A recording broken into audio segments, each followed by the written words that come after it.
Generally આપણે કંઈક એવું ખાવાનું પસંદ કરતા હોઈએ છીએ કે જે આપને ખૂબ જ ટેસ્ટી લાગે અને જે ખાઈએ તે ખૂબ જ હેલ્ધી હોય, જેથી આપણે ક્યારેય બીમાર ના પડીએ. તો આજના પરાઠા 300 જેટલા રોગોને દૂર રાખશે. સ્પેશિયલી વજન ઘટાડશે, ડાયાબિટીસ ઘટાડશે, પગ કે સાંધાના દુખાવામાં પણ રાહત આપશે. તો ચલો એકદમ ટેસ્ટી એન્ડ હેલ્ધી પરાઠા શરૂ કરીએ. તો જેમના માટે 4 થી 5 મોટી સરગવાની શીંગ લઈશું, જે એકદમ ભરાવદાર હોય તેવી લેવાની. અને પછી આ રીતે આપણે 2-3 ઇંચના ટુકડા તૈયાર કરીશું અને તેના પહેલાં 2 ભાગ કરીશું અને ફરીથી તેના 2 ભાગ, એટલે કે આપણે 4 ભાગ કરીશું. અને હવે આ બધી જ શીંગના ટુકડાને કુકરમાં ઉમેરી દઈશું, કારણ કે આપણે થોડી સોફ્ટ કરવાની છે. તો એકવાર ધોઈ લઈશું અને પછી તેમાં લગભગ 1 ગ્લાસ જેટલું પાણી ઉમેરીશું અને સારા કલર માટે લગભગ ચપટીક જેટલી હળદર, ઢક્કણ ઢાંકીશું અને 5 સીટી સુધી તેને બાફીશું.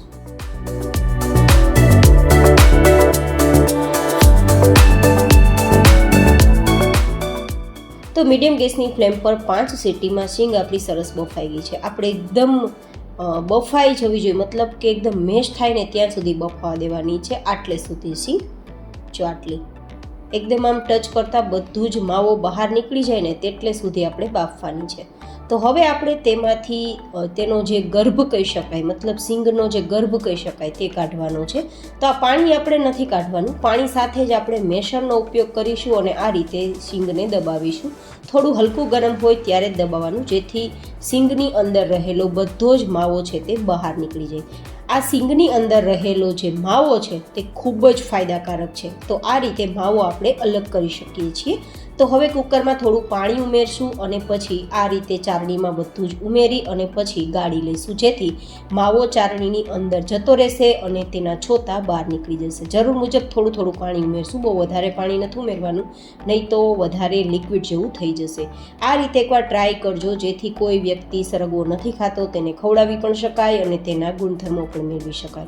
સરગવાના અદ્ભુત ફાયદા છે જે તમે ગણી ના શકો. 300 જેટલા રોગોને દૂર રાખશે. સ્પેશિયલી ડાયાબિટીસ છે, વધતું વજન છે, સાંધાના કે પગના દુખાવા છે, ખૂબ જ ફાયદા કરનાર છે. જો કે મોટી ઉંમરની વ્યક્તિઓને તો ખબર જ હશે કે સરગવો કેટલો ફાયદાકારક છે. તો સ્પેશિયલી આ રીતે તમે ખાઈ શકો છો અને ન ખાતા હોય તેને ખવડાવી શકો છો. કહેવાય છે કે સરગવો છે તે ડૉક્ટરનો દુશ્મન છે, કારણ કે સરગવો ખાતા હોય તેને ક્યારેય દવાખાને જવાની જરૂર નથી રહેતી. તો આ રીતે બધો જ ગર્ભ તૈયાર થઈ ગયો છે. તો હવે આ ગર્ભમાંથી આપણે પરાઠા તૈયાર કરીશું. તો અત્યારે હું લગભગ 1/2 કપ જેટલો ગર્ભ બહાર રાખી દઉં છું, કારણ કે જરૂર મુજબ આપણે આમાં લોટ ઉમેરવાનો છે. જો વધારે લિક્વિડ થઈ જશે તો વધારે લોટ આપણે ઉપયોગમાં લેવો પડશે. તો અત્યારે થોડો સાઈડમાં રાખી દઈશું, ઘટશે તો તેનો ઉપયોગ કરીશું. મિક્સરમાં થોડું આદું, થોડું મરચું, 1 કેરીના ટુકડા, એકદમ નાની કેરી હોય તેવા. કેરીની સિઝન ના હોય ત્યારે બનાવો તો થોડું લીંબુનો ઉપયોગ કરવો.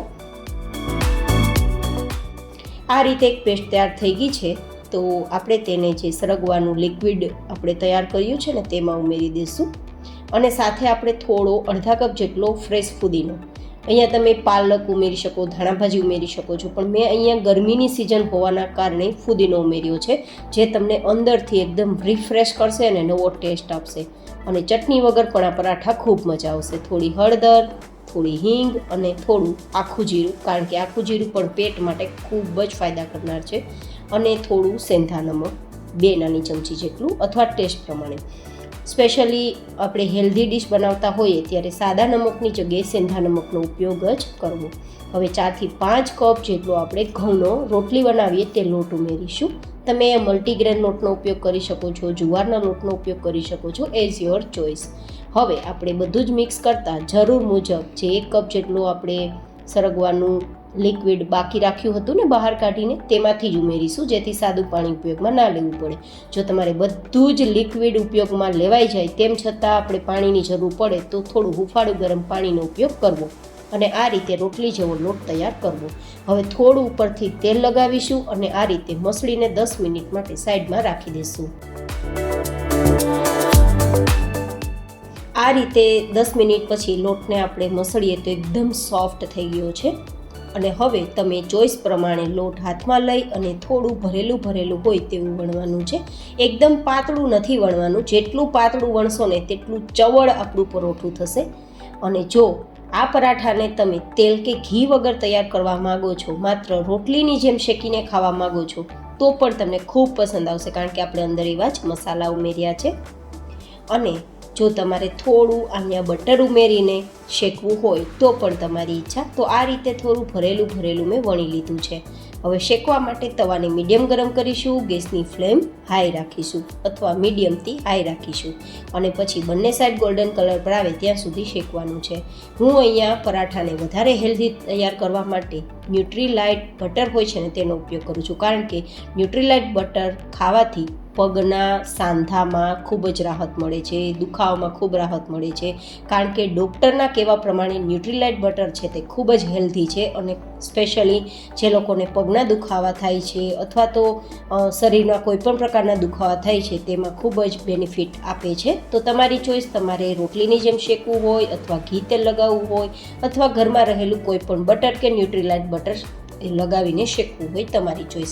તો આ રીતે બધા જ પરાઠા આપણે તૈયાર કરશું. તમારી ચોઈસ હોય તો કોઈ પણ ચટણી સાથે સર્વ કરી શકો છો અથવા તો ચા, દહીં કે પછી સોસ સાથે પણ સર્વ કરી શકો છો. હું અહીંયા ન્યુટ્રીલાઇટ બટરથી તેને સર્વ કરી રહી છું. કેવી લાગી તમને મારી આજની આ રેસીપી જરૂર બતાવજો. ફરી મળીશું એક નવી જ એન્ડ હેલ્ધી રેસીપી સાથે. ત્યાં સુધી stay healthy and stay happy.